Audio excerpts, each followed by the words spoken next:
We saw rainy and windy conditions across parts of the state, and up in the Cascades, a winter weather advisory. Here's a look from our Rose City Skycam right now.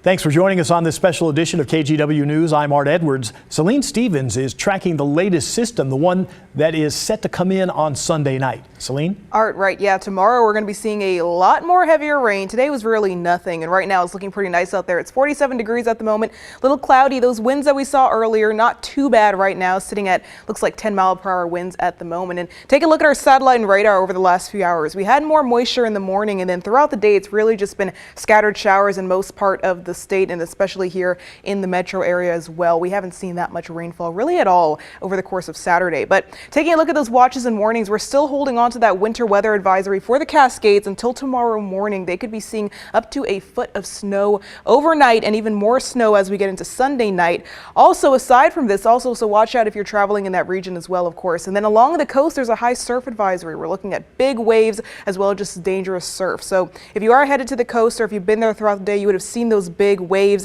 Again, this one though expires tonight, so shouldn't be too much of an issue going into tomorrow, but tomorrow is when we start to see more of that rain. So in the morning we're holding on to the light rain, may continue to see some thunderstorms along the coast. By noon though, we're looking really nice here in the metro area, partially sunny skies at times. We may see some of those sun breaks, but then we get to the evening and that's when the heavier rain rolls in, and that's going to stick around at least for around a day or so. But we'll talk about all that a little bit later. Art?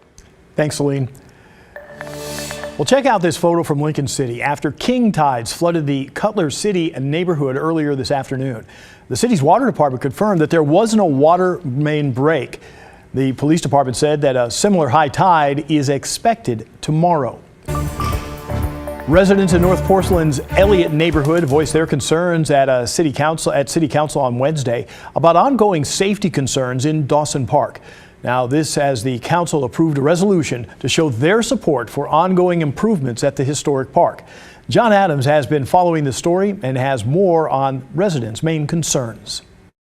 Well, they point to the ongoing issue of gun violence and open drug dealing in the park. Despite having a playground on the 2-acre site, many don't feel safe enough to use that or other park amenities. Dawson Park is a fixture of this community, and sadly one that myself and many of my neighbors are not able to enjoy because of the murders, gunshots, open drug use and dealing, and prostitution that occur in the park. On Wednesday, residents that live near Dawson Park in North Portland addressed City Council about what it's like to live in the neighborhood. This beautiful 2-acre historic site has become an area where parents don't feel comfortable bringing their kids. I don't feel comfortable taking my dog for a walk in my own neighborhood. One parent described being at the park's playground with his daughter in 2021 when 2 men with guns fired at each other. We hid behind a plastic piece of play equipment while seeing 2 men with guns looking at each other, both looking afraid, and decide whether to continue to fire at each other. Gun violence has been an ongoing concern at the park. In July, over 80 shots were fired in a shootout. 2 people were hit with gunfire and 1 person died.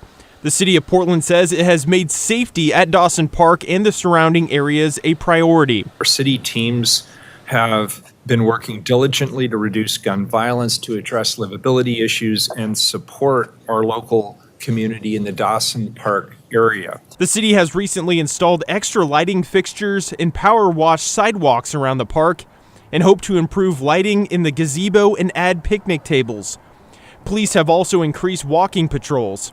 Neighbors acknowledge things seem to be moving in the right direction. In the last year, we have noticed hearing less gunshots, which is one positive sign of progress. Council also passed a resolution at the meeting to formally express that this work will continue as the city government transitions to a new structure in 2025. Things are getting better, so please don't take your eye off of this. In Portland, John Adams, KGW News. We have an update now to a death investigation in Washington County. Sheriff's deputies arrested the partner of 64-year-old Mary McDowell. She was found dead on Eddy Road, west of Sherwood, early Friday morning. Authorities arrested 38-year-old Jose Morfin for second-degree assault, unlawful use of a weapon, and a felon in possession of a firearm. They say more charges may be coming. The Sheriff's Office is also asking the public for any information that might be related to this case. Also in Washington County, deputies arrested a Portland man following an investigation into multiple indecent exposure cases. The sheriff's office believes that this man, 36-year-old Derek Bone, is linked to 10 incidents between October and December, mostly happening in the Cooper Mountain area of Aloha. In nearly every incident, Bone, a newspaper delivery man, would allegedly confront women directly to expose himself. The sheriff's office believes that there may be more victims, and they are urging people to reach out if they have more information. The number to call is 503-846-2700. It was a busy morning of DUI calls for Vancouver police. Officers were investigating a DUI crash early this morning when they say that a drunk driver hit their patrol car. No one was hurt. Then, around 5 o'clock this morning, officers were called to another crash where a drunk driver ran into a concrete wall. The driver and the passenger were hospitalized, and they are expected to make a full recovery. Vancouver police and other law enforcement are warning drivers that impaired driving does increase during the holiday season. We are now getting a better idea of what happened in the moments before a Vancouver police officer shot and killed a man in a Safeway parking lot. A warning here, the newly released body cam video may be hard to watch for some people. Now, you won't see the man getting shot, but you will hear the gunshots.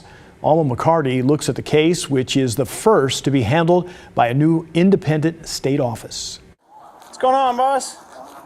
Oh, my hunch. The December 4th confrontation began before 11 p.m. after two Vancouver police officers noticed a pickup backed into the Safeway loading dock. Is this your pickup? Why? Because there's no front plate on it. I'm just asking, boss. 30 seconds later, as one officer checks the back, the man, later identified as 45-year-old Adam Gunderson, tries to get in the truck and close the door. Nope, you're not going to get in yet. Hey, out of the car. A struggle ensues as both officers voice their concern that Gunderson has a gun. I think he's got a gun, dude. You're gonna get shot. You don't have a gun, I'm bleeding. Dude, Dad. give us your hands. Oh give us your God. hands, bro. Seriously. Oh. Video shows Gunderson pinned down. Vancouver police say in the midst of the fight, Gunderson did show a gun, prompting one officer to fire several rounds. He's got it out. He's got it out. Watch out. Clear, clear, clear. According to VPD, Gunderson died at the hospital, with the medical examiner reporting he was shot multiple times in the head. Over the next couple of hours, as more patrol cars and cops arrive on scene, so too does the Office of Independent Investigations, or OII. We were notified by Vancouver Police Department at 11:31 p.m. on December 4th that one of their officers had been involved in an officer-involved shooting. Hector Castro is OII's Director of Communications. Our first investigator arrived at the scene of this particular incident within the hour. The team's been working ever since, conducting interviews, mapping the crime scene, and reviewing evidence, like this body cam video, plus other possible footage from security cameras, dash cams, and cell phones. More than 50 videos in total. By bringing in a state agency that has no affiliation with any of the local law enforcement agencies, I think the goal here is to ensure that this is an unbiased investigation in every sense of the word. Right now, the OII team only handles officer-involved shootings in what they're calling Region 1. That's the area in yellow that we're going to show you that goes from Southwest Washington up the coast, but their intention is to expand statewide. Per state law, investigations must be completed within 120 days. Portland police have a warning for people who drive Honda CR-Vs. Thieves are now stealing the sensors that are on the front of these SUVs. One of those thieves was caught on camera in the Montevilla neighborhood. They walk up to the car that is parked in front of a home and quickly grab the sensor. Police are still looking for that person. The sensor on the hood of a CR-V runs the adaptive cruise control system. While it is small, it could cost over $2,000 to replace. Now, in one case this week, within 10 minutes, sensors were taken from 17 cars at a dealership lot in southeast Portland. It's important. Park in the garage if you can do so. Park in a well-lit area if you can do so. Or park your vehicle in a way that makes it difficult to access the front of it. Since mid-November, the Portland Police Bureau has received at least 18 reports of sensors being stolen. There are more troubling developments in the St. Helens School District. We have learned 6 more staff members are on paid leave, which means a total of 10 people in that district are under investigation. This as the district has hired a new help to handle the ongoing sex abuse scandal rocking the small Oregon town. The district hired J. Marie and Associates after the district's previous crisis communications expert resigned this week. It was revealed that he was convicted of felony embezzlement charges in July. All of them need to be allowed to be completed because it's critical ultimately for the community to have confidence in what is learned. The investigations need to be impartial, they need to be thorough, and they need to be allowed to run their course. The district will hold another media briefing next Friday, as well as 2 listening sessions next week with parents. The internal investigation will be completed within 60 days.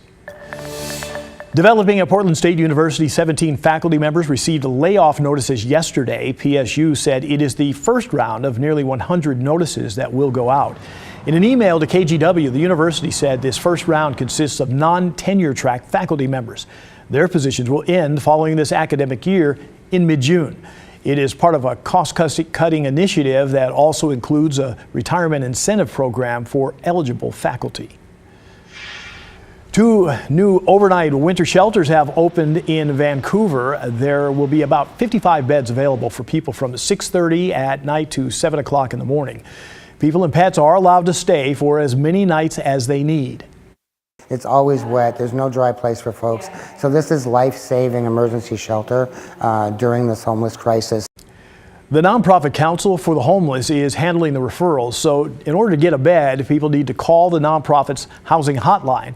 They will be screened and have their backgrounds checked. Well, college football's most outstanding player of the year was named tonight. Colorado's Travis Hunter was announced as the winner of the Heisman Trophy. He got 552 first-place votes. Oregon Ducks quarterback Dylan Gabriel finished 3rd. Coming up, how Eugene police are using new technology to help them respond to calls. Plus, Seattle taking a new approach to reducing youth violence. How tens of thousands of teens and young adults are set to benefit.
Eugene have some new technology to help them answer calls. They're deploying 4 drones across the area as part of the Drones as First Responders program.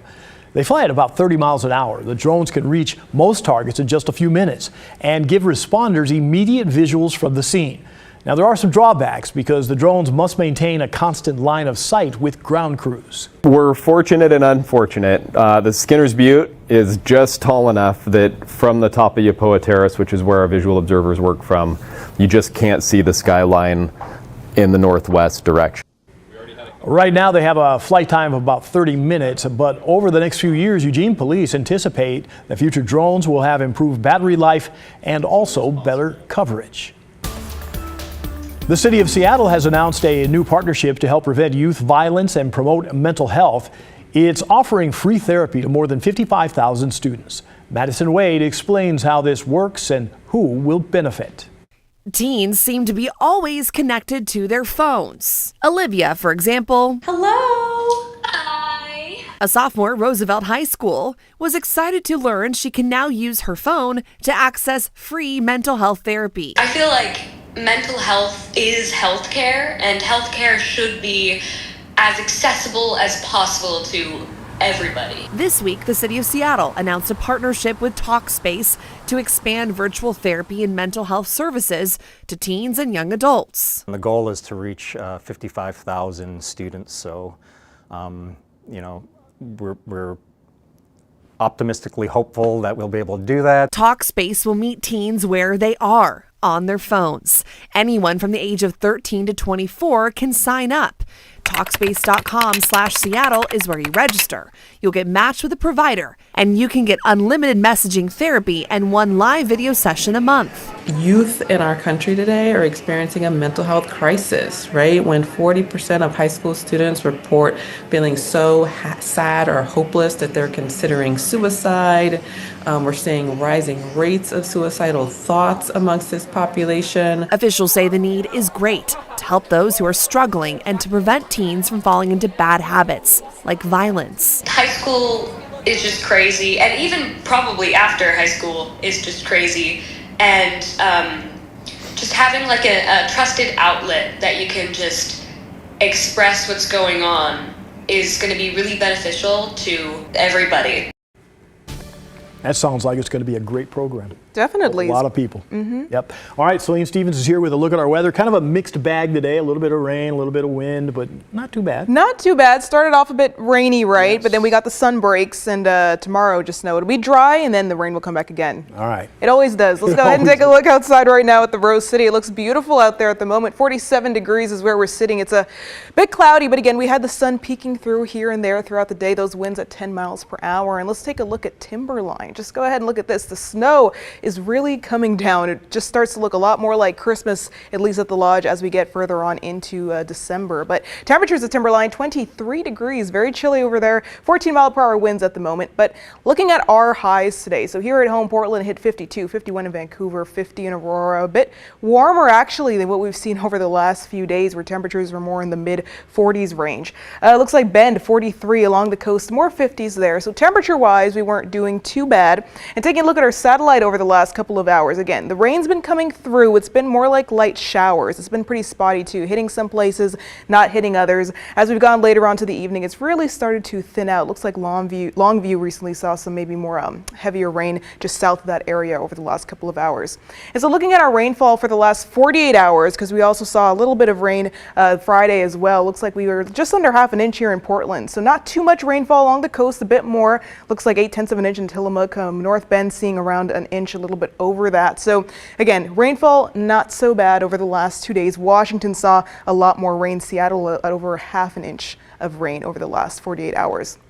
So taking a look at our weather headlines, we're seeing heavy snow in the Cascades. Don't forget, we have that winter weather advisory that's in effect until tomorrow morning. They could be seeing, it looks like, up to a foot of snow overnight. And as they get into Sunday evening, they could also see a few more inches as well. So lots of snow in the Cascades. If you are traveling there, make sure you are taking caution because it could be a bit dangerous with those slick roads. Sunday night, the rain restarts here at home. That's when we start to see the heavier rain, and we could potentially see up to half an inch from Sunday night to Monday evening. This is going to be heavier heavier rainfall than what we've been seeing over the last couple of days. And so taking a look at the futurecast, we get to Sunday, 4:30. So tomorrow morning first, let's start off. We could see some light showers. We could also see some thunderstorms along the coast. That also starts tonight. Could continue into the morning. Again, though, for the most part, it's just light showers. We get a little bit of an afternoon break, and then we get to around 4:30, and it's right here off the coast. We have all this moisture coming in. It's already hitting the coast. Hits us by Sunday evening around 8 p.m., and this continues all the way through Monday night. That's when we could see that half an inch. Bit into Tuesday, too. By Wednesday, we get a bit of a break. We're just dealing with the cloud coverage, but then we get another little system moving through, some more rain. We stay dry till around Saturday, and that's when we get to see even more. So lots of moisture headed our way. Taking a look at how much we might see, it looks like a little bit over half an inch by Monday night. The coast seeing almost an inch of rain. As we get towards the rest of the week, that rainfall continues to increase. So it looks like we have a decent amount of rain cut out for us. Winds were a little windy this morning. Looks like tonight we see more winds, 22 miles per hour here in Portland by 10 p.m. Tomorrow, same story, around 19 miles per hour winds here at home. But taking a look at our metro forecast, we're going to be seeing those temperatures in the low 30s and then upper 40s by tomorrow. Morning showers, sun breaks until evening, and that's when the rain returns. And as for the 7-day forecast, looks like we're seeing those temperatures in the upper 40s tomorrow. 50s return Tuesday. Again, we get a little brief break from the rain on Wednesday, and then we stay dry until Saturday, and it all starts again. It always all starts again. Always. Thanks a lot, Celine. You know what? We are in the final stretch of the KGW Great Toy Drive. Yes, this weekend we were at several different in-person events. Now earlier you could have found us at Cedar Hills Crossing. Thanks to all of those who donated or just came by to say hello to the folks who were out there. On Sunday we're going to be at the Beaverton-Hillsdale Highway Fred Meyer collecting donations. And of course you can always give cash online. Just go to kgw.com/toy. Thank you very much for your support. Still to come, we head outdoors with Grant McComey. He takes us to Astoria for a little history and some good cooking as well.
Welcome back. You know, Grant McComey never gets tired of traveling Oregon's back roads and finding new adventures.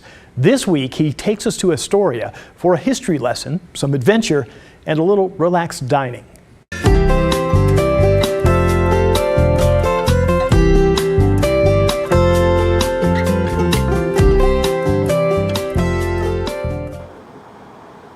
Astoria, Oregon is the oldest town site west of the Rockies, and where you'll find remarkable adventures. Exploring the Astoria Column, or the Liberty Theater, or the Columbia River Maritime Museum. At Astoria Brewing, there's always something good to choose. Go! And high flyers get a kick from zip lines at High Life Adventures near Warrenton. The rain! while the black powder demonstration at Fort Clatsop always gets your attention.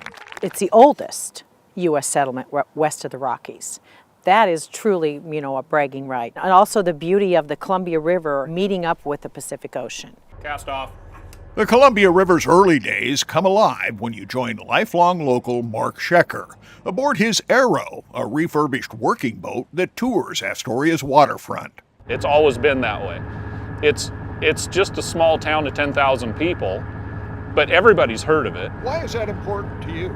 I just like history. I just like what people did and how hard they had to work and make a living back then. It was a lot more interesting time, in my opinion. Those interesting times are easy to come by when you travel south and east of Astoria and Warrenton, skirting the Youngs River estuary on State Highway 202. Astoria's backdoor byway unwinds a slow and scenic adventure into the area's earliest days, like the short hike down a worn path to reach Youngs River Falls. Named for a British naval officer in 1792, it's a whopper that's worth a pause. So is this, the Wildlife Center of the North Coast. How are you doing? Just 9 miles from town. There we go. She's been here since she was a chick, so very, very comfortable around people. 8 years old this summer. It's a trauma ward for birds on the brink. Yeah. The ones that won't make it without a helping hand. It's the only wildlife rehabilitation center on the entire Oregon coast. It is the only rehabilitation center in Oregon that can take in and care for seabirds, a resource that's unique to this area. Special guided tours can be arranged, and an open house the first weekend in May allows you a visit. While just down the road, cruise in for some R&R of your own. Well, most important thing is, it's the only place on 202. Welcome to Olney. Olney, Oregon was founded in Oregon's early days by Cyrus Olney, one of the state's first Supreme Court justices. He established a town site on the Youngs River in the late 1800s. But 100 years ago, the highway was built, and the town moved closer to it, and the Olney Saloon and General Store followed. We don't have a deep fryer. We're not fast food. We cook everything to order. We have burgers, we have wraps, we have mac and cheese, we have specials. Try to mix it up so you don't get bored. I like that it's a really comfortable atmosphere and kid-friendly, and the food is delicious. It's a hard between the French dip and the cheeseburgers, so tonight French dip won. It's a nice scenic drive. It's a good excuse to get off at 26 with all the hubbub, slow down a little bit, but it's definitely easier on your brain and your heart. Less stressful. It's nice. Highway 202 is a back road byway once traveled you'll never want to leave, and it's waiting for you anytime. In Clatsop County with photographer Jeff Kastner, Grant McComey, KGW. And he goes to the greatest places. That looks cool. He really does. That looks like such a fun place to have to get out there. Absolutely. Maybe when the weather is better, Yeah, though. when it doesn't maybe look like this exactly. Yep, tomorrow morning, don't be surprised if you start the day with some light showers and then a little bit of a break in the afternoon, and then here comes the heavier rain as we get into Sunday, and that'll take us into the start of the week. All right, sounds good. Thanks a lot for joining us this evening. We'll see you back here tonight at 11 o'clock. Have a great evening.